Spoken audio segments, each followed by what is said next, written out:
Bonjour, bienvenue sur la maïeutique. Je vous propose aujourd'hui une vidéo sur l'instinct de fuite. En particulier l'instinct de fuite qui nous cloue au sol, qui nous empêche d'agir. Comme on dit, l'instinct qui nous pétrifie de peur. Il m'est arrivé de rêver que je suis dans une situation où je dois fuir pour échapper à un danger mortel. Mais dans certains de ces rêves, mes jambes sont coupées, comme on dit, ou incroyablement lourdes. Chaque pas semble impossible, comme si je pesais des tonnes. Heureusement, cette sensation ne m'est jamais arrivée dans la réalité, mais en y réfléchissant, je me rends compte que je n'ai jamais été confronté à un danger aussi intense que dans mes rêves. Alors justement, une question me traversait l'esprit. Si un jour je devais faire face à un tel danger, si je devais courir pour sauver ma vie, comment est-ce que je réagirais? Et si, paralysé par la peur, je restais figé sur place? Une expérience onirique frappante. Alors je peux vous faire part de mon rêve, qui est revenu plusieurs fois, et dont je me souviens très bien. Donc je suis dans la situation suivante, je sors d'une station-service à pied, je viens de faire le plein, et je rejoins la voiture. Apparemment, je viens juste de payer mon plein, et je prends soudain conscience du danger. La station-service va exploser. Je me vois allongé sur le sol, incroyablement lourd, comme si mon corps pesait des tonnes, et je n'arrive même pas à relever la tête. Alors il faut avouer que cette sensation de lourdeur, on peut la retrouver dans des rêves où il faut se battre. Il me semble que c'est un peu plus commun. On essaie de donner un coup de poing et notre bras pèse des tonnes. Il est tellement lourd que l'impact est insignifiant. Ce genre de blocage, pour le moment, je ne l'ai vécu que dans mes rêves. Mais cela me laisse perplexe. Est-ce que mes rêves me signalent que cela pourrait m'arriver dans la réalité? Ou est-ce une simple mise en scène de mon inconscient, qui n'aurait pas de lien direct avec ce qui pourrait se passer en cas de danger? D'ailleurs, je fais une petite aparté, mais vous savez que l'explication que l'on donne à nos rêves, en fait, pourquoi est-ce que l'on rêve? Ce serait le même fonctionnement qu'un simulateur, comme un simulateur de pilotage d'avion ou un simulateur de pilotage de voiture. C'est-à-dire que notre rêve, en fonction des situations que l'on a vécues dans la journée, nous permettrait de simuler ce qui peut se passer ou ce que l'on va vivre pour pouvoir s'y préparer en toute sécurité. D'ailleurs, n'hésitez pas à nous marquer si vous avez eu des blocages comme ça dans vos rêves, parce que ça peut être intéressant d'avoir votre retour. Donc passons maintenant à l'origine de cet instinct. Parce qu'en fait, c'est un fait établi, il y a des moments très risqués, très dangereux dans nos vies où l'on peut se retrouver bloqué par la peur. Pourtant, à première vue, ça semble complètement contre-productif. Mais le fait d'être pétrifié par la peur, d'avoir les jambes qui tremblent ou de se sentir tout mou, est un réflexe de survie. Dans certaines situations, la fuite donne moins de chances de survie que le fait de rester immobile. Même si le plus souvent, la survie qui est proposée par le fait de rester immobile n'est qu'une infime chance de survie. Ce qui est établi, c'est que rester figé peut servir à plusieurs choses.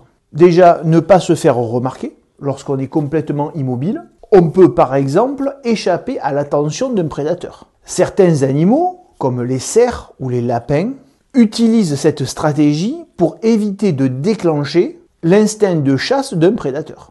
Donner l'impression d'être mort ou malade, une proie qui semble sans vie ou affaiblie peut être perçue comme peu intéressante par un prédateur, qui préférera chercher une cible plus énergique. On a aussi le fait que ça réduit l'agressivité d'un adversaire. Dans certains conflits, se montrer non menaçant à cause de la peur pour éviter une escalade de la violence. Par exemple, on sait que pour éviter de se faire charger par un ours, si on se balade au Canada, il est conseillé de ne pas bouger. Et surtout de ne pas partir en courant. On trouve la même chose en Europe si on rencontre un chien agressif. On sait bien que fuir peut déclencher une attaque. D'un point de vue neurologique, cette réaction peut être expliquée par une activation excessive de l'amygdale. C'est une région du cerveau qui est responsable de la peur, de la gestion du stress et des émotions. Donc l'amygdale envoie des signaux qui bloquent temporairement les zones du cerveau responsable de la prise de décision rationnelle, ce qui peut provoquer une immobilité complète. Ce mécanisme, bien qu'adaptatif dans certaines situations, peut se montrer inefficace dans d'autres. Imaginons maintenant, pour bien comprendre, une scène dans la savane il y a 100 000 ans. Vous êtes soudain confronté à un animal féroce, un lion. Sans arbre ni abri à proximité, toute tentative de fuite serait vouée à l'échec. Si, au lieu de fuir, une personne se laisse tomber au sol, paralysée par la peur, cela pourrait lui offrir une infime chance de survie. Et même si cette chance n'est seulement de 1%, par rapport au 0% si jamais elle se met à fuir, avec le temps, au fil des générations, ce réflexe de paralysie, bien qu'imparfait, s'est transmis génétiquement car il offrait une maigre possibilité de survie. Ce réflexe, qui était très adaptatif dans le passé, n'est plus toujours utile dans notre monde moderne. En effet, dans des situations où la fuite ou l'action rapide serait une meilleure solution, cet instinct peut devenir un frein.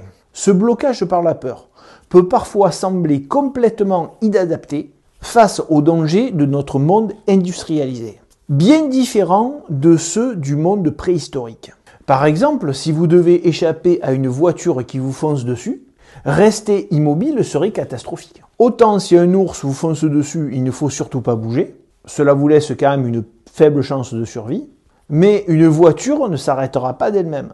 Il suffirait de faire quelques mètres pour l'éviter en sortant de la route, alors que se décaler de quelques mètres pour un ours qui vous vient dessus ne va pas du tout le décourager. Mais cet instinct est toujours présent dans notre cerveau parce qu'il a été évolutivement avantageux pendant des centaines de milliers d'années. D'ailleurs, en enregistrant cette vidéo, un souvenir ressurgit à ma mémoire. J'étais au lycée à Marseille, on était en train de traverser la rue et au bout de l'avenue, une moto démarre du feu rouge. Elle fait un bruit assourdissant et une accélération impressionnante. Nous étions 3 camarades en train de traverser et alors que continuer notre chemin sans nous arrêter nous aurait largement permis de passer, nous avons été pétrifiés par la peur entre le bruit et le fait de voir cette moto se rapprocher de nous.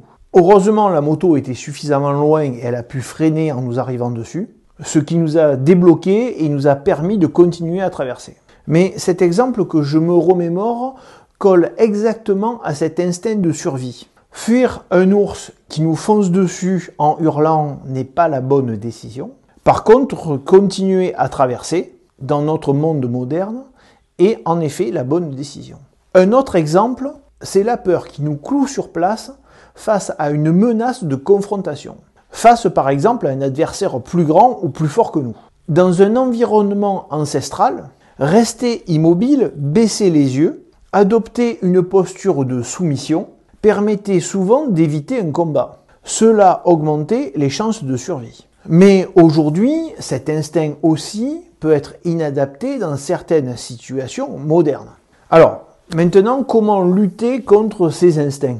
Pour conclure cette vidéo, je vous apporte quelques pistes pour surmonter ces blocages. Alors, déjà, on peut essayer de se familiariser avec le stress, avec des exercices comme l'exposition progressive à des situations stressantes peuvent aider à diminuer cette paralysie face au danger. Alors, il ne s'agit pas d'aller traverser sur l'autoroute, mais vous pouvez vous confronter mentalement à des situations stressantes, ou simplement prendre conscience qu'elles existent pour savoir à quel moment les court-circuiter. La pratique de sport extrême peut aussi aider à maîtriser ces peurs. Dans les aides que l'on trouve pour reprendre le contrôle, on peut utiliser le travail sur la respiration. Parce que contrairement aux battements de cœur qui sont inconscients dans l'organisme, la respiration est un travail conscient. Donc se concentrer sur sa respiration permet de reprendre le contrôle. On calme sa respiration et comme c'est un acte conscient, il permet de se rattacher au réel. Il y a aussi la mise en place de plans d'action. En participant à des situations de danger simulés, en répétant des gestes à accomplir, on peut réduire la probabilité d'être paralysé par la peur. On a aussi la pratique des arts martiaux. Par l'enseignement de techniques de défense, de gestion des conflits, on augmente la confiance en soi et la capacité à agir sous la pression. Surtout que dans les clubs d'arts martiaux, vous avez aussi des confrontations qui vous mettent en situation pratiquement réelle. On trouve aussi des simulations de crise, comme par exemple les simulations d'alerte au feu ou d'alerte attentat, qui dans une entreprise, en milieu scolaire, aident à se préparer et à ne pas agir avec ses instincts. Bien voilà, donc ces instincts hérités de notre passé évolutif sont fascinants et méritent d'être mieux connus pour que l'on puisse les adapter par la raison à notre monde moderne. Merci et au revoir.